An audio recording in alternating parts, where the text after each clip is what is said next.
Hey guys, so we are on, I think, number 7 of Comfortable Hell vlog. Welcome. Hope that everyone is somewhat enjoying and really kind of feeling what I'm saying. And my last one cut off a little bit because I was having some storage issues with my phone, but I don't care. I'm moving ahead, posting it anyway. Got more important things to do. So anyway, the last one, my last vlog, I was talking about, just turning a blind eye to things and not having any power to, say no. It's boundaries, really. It's boundaries at the end of the day. It was, I wasn't taught any boundaries in my family. So there were none. I feel like I have, when I'm not dating someone or whatever, it's like I have all these ideas of what I think I want.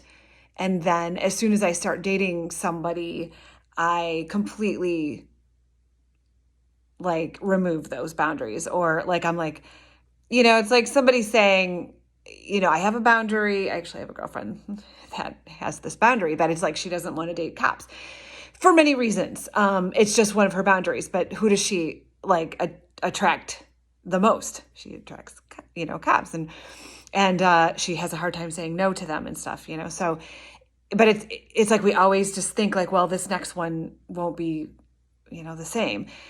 But one thing that came to my mind when I was thinking about recording this is a relationship about 2.5 years that I had when I was a bit younger.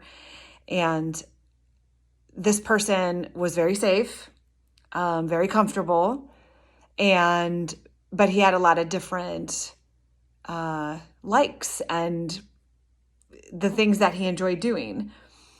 So he was very, very country, and I didn't see myself that way. And of course I started to think, and I mean in a lot of ways, like really, enjoyed like going camping and, drinking beer and just being goofy and, I don't know, four-wheeling and country concerts and, just all this stuff. And it wasn't anything, and there's absolutely nothing wrong with any of that stuff, but it wasn't things that I liked. But I wanted the relationship with this person so bad that I was willing to do all these things. Well, this was one of those relationships where I found myself to be very depressed towards the end of it. The later half. Like I was trying so hard to like these things that he enjoyed that I thought something was wrong with me. So I would be literally like depressed when he'd be like, okay, we're going to go camp this weekend. And, I just wanted to get dressed up and go to nice dinners and go to clubs. This is where I was at, at that time. And this wasn't anything that he liked doing. It was like stupid to him. It was ridiculous. Like, and I think he would do it a couple times to appease me, but he was like, just isn't me, And I'm like, we weren't like each other, but I wouldn't have it. So it was more of me just like going, what is wrong with me? Why am I so depressed when I think about spending the weekend at, camping or whatever? And it's like, I would wake up, and get myself ready. And it would be like, I'd just be sitting there. I didn't have nothing to do because I wasn't going to go fishing and I wasn't going to do whatever else everyone was doing. It didn't seem fun to me at all, but I thought I was just a depressed person and that I needed to learn how to do these things. And there were so many situations where, like I was saying in the beginning, it's like, why, I spent a lot of money and time trying to figure out how I can love my ex-husband again when we were together. And I remember him saying, when are you going to get better so we can move on? I'm like, I don't know. I'm trying really hard, and it was my entire life has been trying to fit into someone else's mold. I've never been myself a day in my life. This is really like being me, because I don't give a shit what I look like. And, I don't naturally have like cat ears and shit like that. So this is like non-filtered. This is what I look like. If you see me in person, don't give a shit, because I'm just so tired of not being myself. And I'm not blaming any of these people. I'm not a victim. I'm not blaming anyone that I dated, any of this shit. Like it's no one's fault. It's like, this is just a learning process. But I always tried so hard. I got depressed and I wanted to fit into someone's mold. And I wanted, maybe there was a medicine or, a therapist that could literally just shock me into it would be so much easier if I could just love country, and if I could just love being a stay-at-home mom, and I could just love my ex-husband, all these things. But I couldn't. And I found myself in the same situation and in my relationship with Robert. So let's talk a little bit about that. When we left off, I was saying how we're still living separately. And I'm seeing things that are wrong. I feel like I'm not maybe like taking my kids' best interests. Like it's more about me and saving and working on this relationship and making sure that it works. Although, like I said, I'm sure they thought everything was a blast, because they just don't realize. But internally, I felt like I was putting this person first. And, I don't agree with that in a lot of ways. And I was saying before that I feel like you should have a unified front and everything. But in this case, I was working more on the relationship than anything. And I wasn't talking to my friends anymore by this point. First year, still living alone. And so mind you, let me just reiterate this, or maybe I didn't even talk about this, but before I had met Robert, my finances turned around and I was able to pay off everything. So when shortly after I met him, I paid everything off. I didn't have any debt. I had zero debt because I was renting the house I lived in at the time. So I didn't even have a mortgage. And I paid off my car. I didn't have any credit cards, zero. And I had money in the bank. And when I met him, he made more money than me, but he didn't have any. Okay, he had a ton of debt. He had, 401k debt. He had different credit cards. He had, orthodontics and, all this stuff, like a bunch of different debt. And he didn't have any money in the bank. Maybe there was like some that, well, in his divorce, I'll just leave it at that. Anyway, he might have had something, but nothing, that he could really, nothing liquid or whatever. Like he didn't have anything. He didn't have any savings. Okay. He had debt and he made more money than me. So that's how that looked. We, through my job, got introduced to Dave Ramsey, who I honestly believe in his process wholeheartedly. I think that it's a really good way to get out of debt, and I like the way he does it. And the one thing though that I would be very careful of is the fact that if you are in a narcissistic relationship, you can be very controlled by this. Even though there's a meeting and you talk about joint finances, that didn't matter. And so long story short, we decided that it would be best for our budget that the kids and I move into his condo. And, I no longer had to pay rent.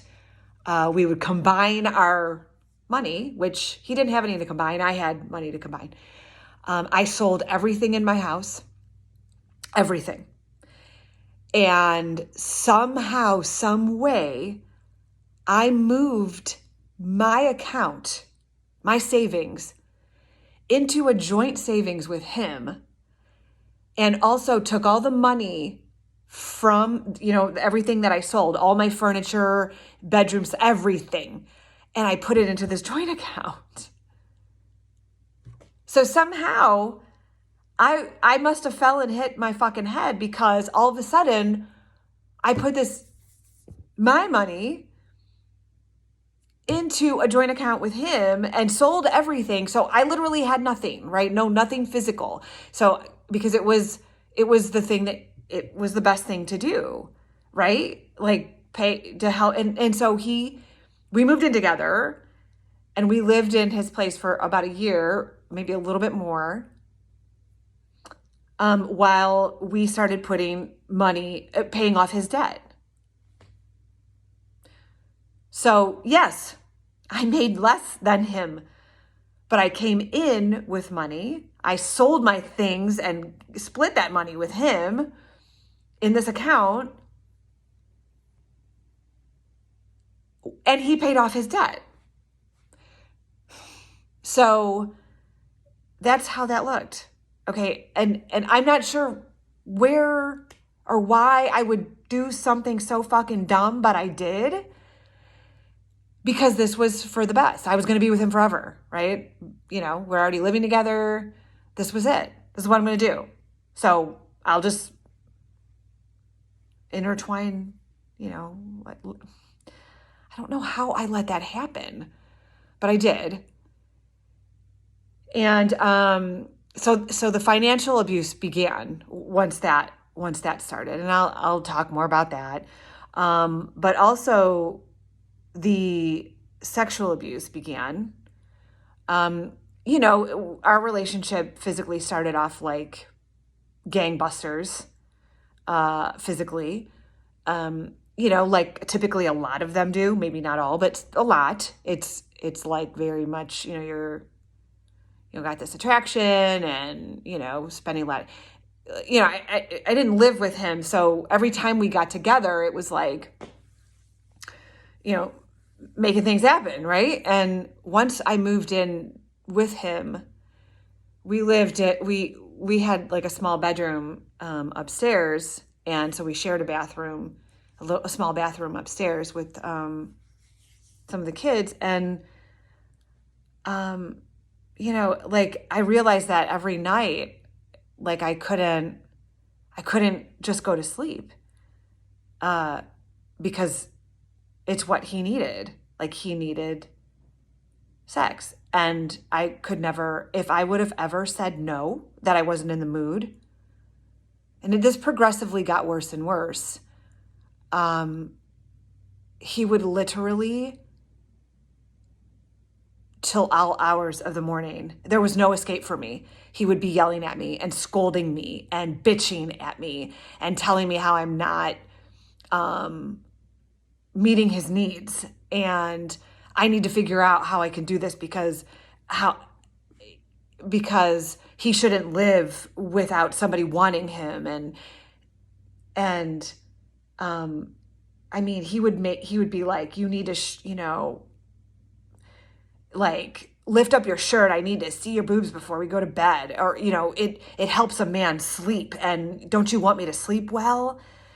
And if you're not going to do this, like, it was, and I would literally, like, I would be like, I just want to go to sleep. And he would just start bitching, and the bitching would begin, and the bitching, and how I'm not living up to, what I should for him, and he can't live this way. And I would try to go downstairs, and he would follow me down there, and I would try to go upstairs. I'd go back upstairs, and he would follow me, and he would just be yelling and yelling and yelling.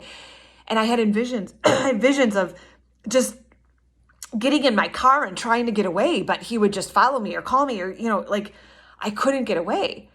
And it, like, I mean, there's just, like it was like this every single night. And I would go into the bathroom, and he would come in there. I would just go to take a shower, and he would come in, and he'd be like, I need to see you. Like a man needs to see his woman. You're the only woman I get to see. So, I chose you, and aren't you glad that I chose you? You should be happy that I want you, and you should be happy that I want to see you naked, and that I like it. And I couldn't take a shower by myself. I couldn't be in the bathroom by myself. Like, my God, if I took my phone in there, I swear to God, he would think that I was like calling somebody or doing something, And so he followed me into the bathroom all the time, and I never had the chance to go to the bathroom by myself. He was in there all the time.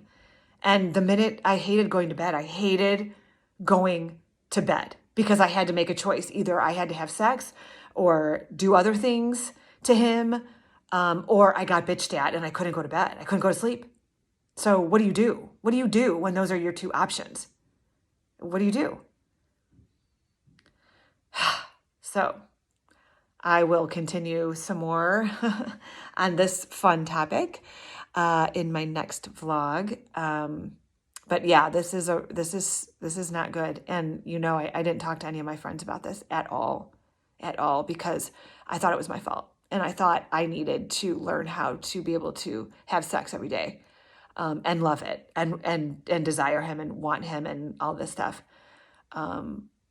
So stay tuned for how that looks. Bye guys. Thank you.